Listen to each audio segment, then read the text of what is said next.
ভুতুড়ে গল্প। আধার যখন ডাকে, কেউ জানে না কাকে। Welcome back. আমি কুশাল আছি আপনাদের সঙ্গে। আপনারা শুনছেন ভুতুড়ে গল্প এপিসোড নম্বর 50। আজকে বেশি কথা না বলে ঝটপট আজকের ঘটনায় ফেরা যাক। ভুতুড়ে গল্প। আধার যখন ডাকে, কেউ জানে না কাকে। এই ঘটনাটা আমি প্রথম শুনেছিলাম আমার এক বন্ধুর দাদুর মুখে। সেদিন ছিল বর্ষার সন্ধ্যা। বাইরে টিপ টিপ করে বৃষ্টি পড়ছিল। বিদ্যুতের আলোয় চারপাশ এক মুহূর্তের জন্য সাদা হয়ে উঠছিল। তারপর আবার সবকিছু ডুবে যাচ্ছিল অন্ধকারে। আমরা কয়েকজন বসেছিলাম দাদুর বারান্দায়। নানা গল্প চলছিল। হঠাৎ কথার মাঝখানে দাদু চুপ করে গেলেন।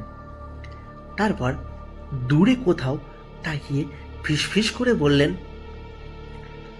মানুষের জীবনে এমন কিছু রাত আসে যেগুলো শেষ হয়ে যায়, কিন্তু সেই রাতের ভয় কোনোদিন শেষ হয় না।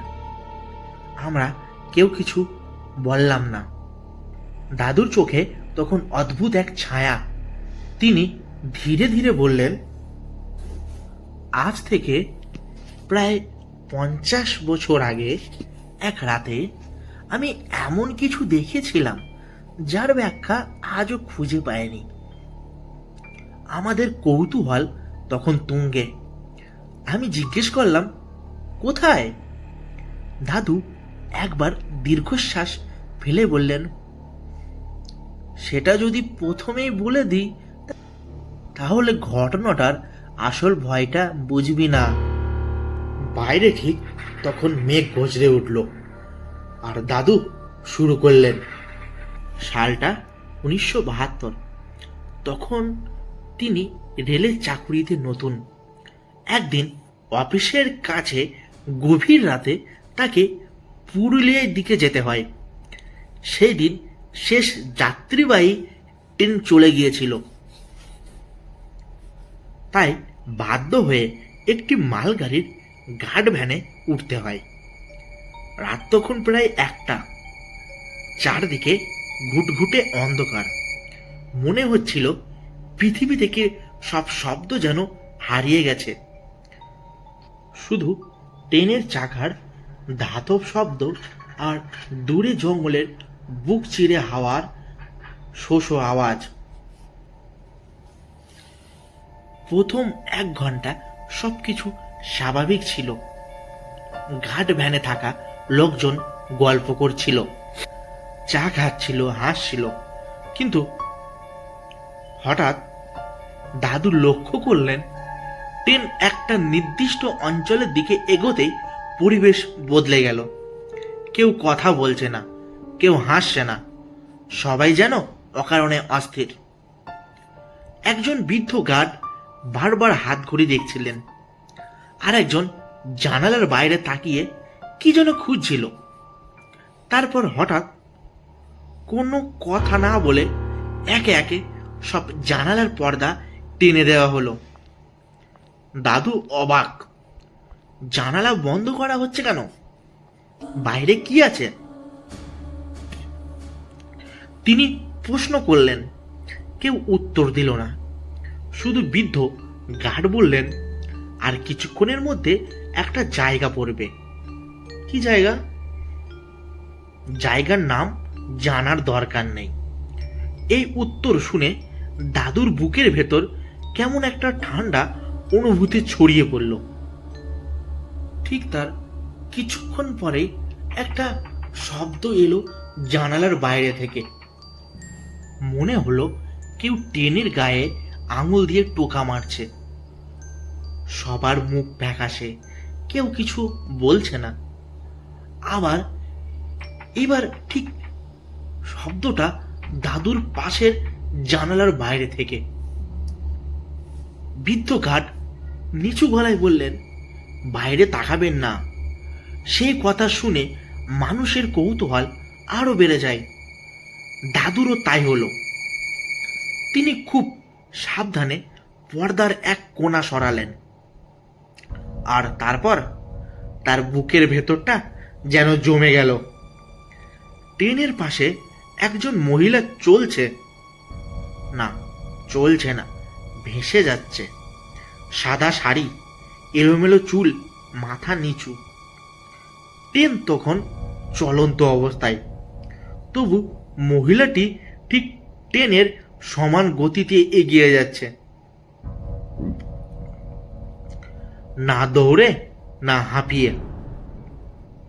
হঠাৎ বিদ্যুতের এক ঝলক আকাশ আলোকিত হলো, আর সেই আলোয় দাদুর মনে হলো মহিলার দুটো পা যেন মাটিতে ছুঁয়েও ছুঁচ্ছে না। দাদু চমকে পর্দা ফেলে দিলেন। ঠিক তখনই সামনে ভেসে এলো এক বিকট ব্রেকের শব্দ। হঠাৎ পুরো ট্রেনটা ঝাঁকুনি খেল। গার্ড ভ্যানের ভেতরে সবাই একে অপরের দিকে তাকালো। কেউ কিছু বলছে না, কিন্তু সবার মুখে স্পষ্ট আতঙ্ক। কয়েক সেকেন্ড পর ড্রাইভারের গলা শোনা গেল। গলাটা কেমন যেন কাঁপছিল। সামনের লাইনের ওপর কাউকে দাঁড়িয়ে থাকতে দেখেছিলাম। ব্রেক কষতেই কিছু আর দেখা গেল না। গার্ড নিচু গলায় বললেন, আবার? ড্রাইভার কয়েক মুহূর্ত চুপ করে রইলেন, তারপর বললেন, হয়তো চোখের ভুল। কিন্তু তার গলায় সে আত্মবিশ্বাস ছিল না। ট্রেন কয়েক মিনিট দাঁড়িয়ে রইল, কেউ নিচে নামলো না। সেই নির্জন অন্ধকারে নামার সাহসও কারো ছিল না। তারপর সিগন্যাল ক্লিয়ার হওয়ার পর ট্রেন আবার চলতে শুরু করলো। কিন্তু আশ্চর্যের বিষয়, ঘাট ভ্যানের ভেতরে থাকা লোকগুলোর কেউ আর কথা বলছিল না। প্রায় 10 মিনিট পর বৃদ্ধ গার্ড নিজে থেকেই একটা বিড়ি ধরালেন। হাতটা সামান্য কাঁপছিল। তারপর দাদুর দিকে তাকিয়ে বললেন, আপনি নতুন, তাই একটা কথা বলি। এই লাইনে কিছু জিনিস আছে যেগুলো না দেখাই ভালো। দাদু জিজ্ঞাসা করলেন, আপনারা কি আগে কখনো এমন কিছু দেখেছেন? লোকটা সঙ্গে সঙ্গে উত্তর দিল, না। জানালার বাইরে অন্ধকারের দিকে কিছুক্ষণ তাকিয়ে শুধু বলল, সব প্রশ্নের উত্তর রাতের বেলা খুঁজতে নেই বাবু। কিছু উত্তর দিনের আলোতেই ভালো লাগে। সেই ঘটনার পর গার্ডের সাথে দাদুর আর কথা হয়নি এই বিষয়ে। সেই রাতের পর দাদুর ঘুম উড়ে যায়। তিনি ঠিক করেন সত্যিটা জানতেই হবে। কিছুদিন পর যেখানে ঘটনাটি ঘটেছিল তার কাছের এক গ্রামের চায়ের দোকানে তিনি একজন বৃদ্ধের সঙ্গে আলাপ করেন। লোকটা যখন শুনল সেই রাতের ঘটনার কথা, তখন তার মুখের রং বদলে গেল। সে চারপাশে তাকিয়ে নিচু গলায় বলল, আপনি কি সেই স্টেশনের কথা বলছেন? দাদু জিজ্ঞাসা করলেন, কোন স্টেশন? বৃদ্ধ লোকটা কয়েক সেকেন্ড চুপ করে থেকে বলল, বেগুন কোদর। তারপর শুরু হলো আরো ভয়ঙ্কর এক গল্প। 1967 সালে ওই স্টেশনের এক কর্মী নাকি গভীর রাতে রেল লাইনের পাশে সাদা শাড়ি পরা এক মহিলাকে দেখতে পান। প্রথমে কেউ বিশ্বাস করেননি, কিন্তু কয়েকদিনের মধ্যেই স্টেশন মাস্টারও একই জিনিস দেখার দাবি করেন। তারপর এক সকালে স্টেশন মাস্টার এবং তার পরিবারের সদস্যদের রহস্যজনক অবস্থায় মৃত পাওয়া যায়। কিভাবে মৃত্যু হলো কেউ জানে না, কিন্তু এই ঘটনার পর একের পর এক কর্মচারী অদ্ভুত সব অভিজ্ঞতার কথা বলতে শুরু করে। কেউ বলেছে ট্রেনের পাশ দিয়ে এক মহিলা দৌড়াই, কেউ বলছে ফাঁকা প্ল্যাটফর্মে রাতের বেলা চুরির শব্দ শোনা যায়, কেউ বলছে সিগন্যালের কাছে দাঁড়িয়ে থাকা একটি সাদা ছায়া হঠাৎ অদৃশ্য হয়ে যায়। ধীরে ধীরে ভয় এতটাই ছড়িয়ে পড়ে যে কর্মীরা পোস্টিং নিতেও অস্বীকার করতে শুরু করে। যাত্রীরাও নাম শুনলে এড়িয়ে চলত। শেষ পর্যন্ত স্টেশনটি প্রায় পরিত্যক্ত হয়ে যায়।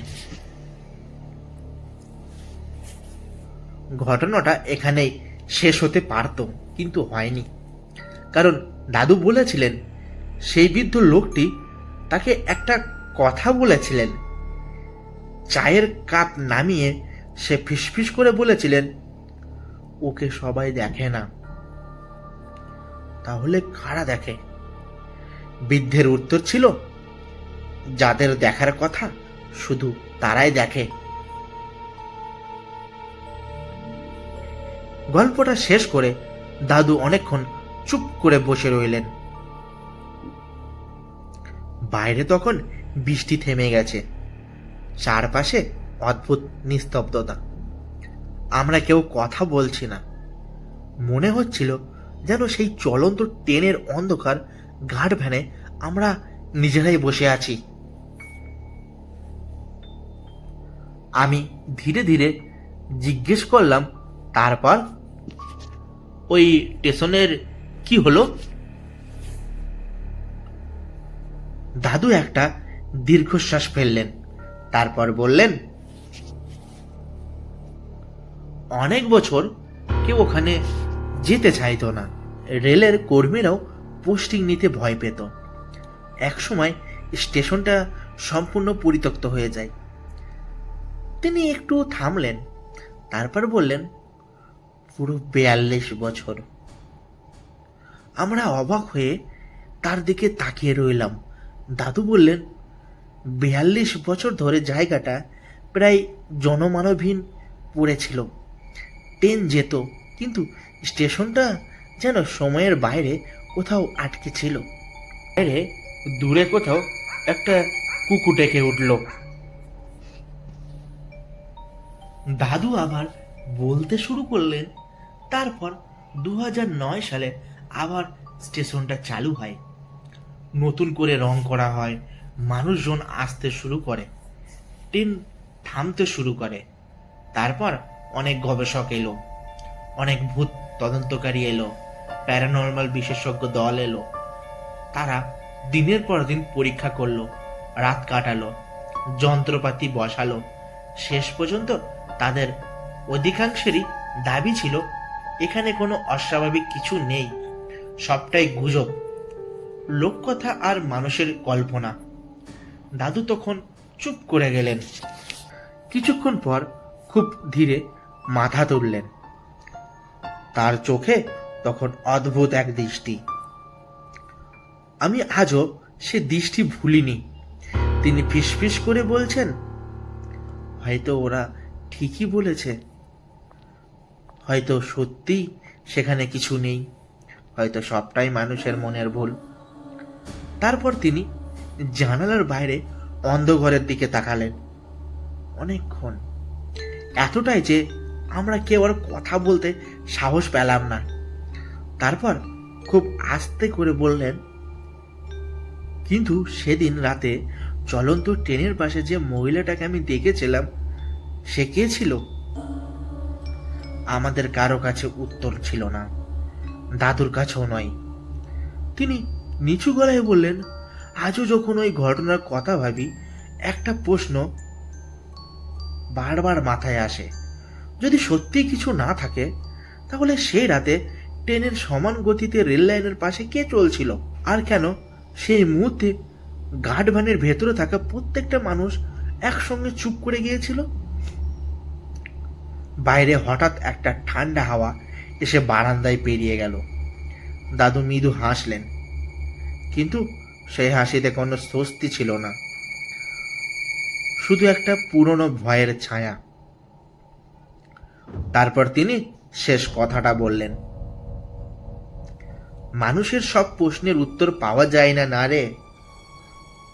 কিছু কিছু ঘটনা শুধু স্মৃতি হয়ে থেকে যায়, আর কিছু কিছু রাত। তিনি থামলেন,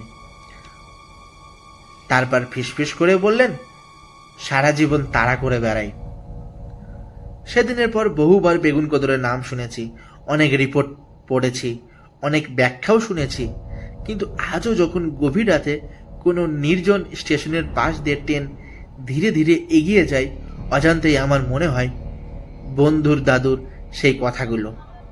হয়তো ওখানে কিছু নেই, কিন্তু সেদিন রাতে আমি যা দেখেছিলাম সেটা আজও ভুলতে পারিনি।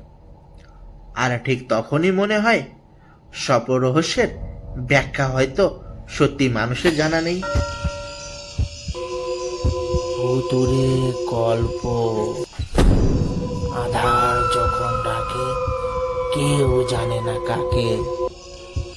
ঘটনাটা কেমন লাগলো অবশ্যই কমেন্ট করে জানাতে একদম ভুলবেন না। কে কোথা থেকে শুনছেন আমাদের ঘটনা অবশ্যই কমেন্ট করে জানিয়ে দেবেন। আপনাদের জীবনে যদি ঘটে যাওয়া কোনো সেরা সত্যি ভৌতিক ঘটনা বা আপনার শোনা কোনো সেরা সত্যি ভৌতিক ঘটনা থাকে, তাহলে আমাদের কাছে পাঠিয়ে দিন। মেল করতে পারেন ভুতুরে গল্প 123@gmail.com, অথবা ফেসবুকে গিয়ে ইনবক্সে ঘটনা পাঠিয়ে দিন। আজকের ঘটনা কেমন লাগলো অবশ্যই কমেন্ট করে জানিয়ে দিন।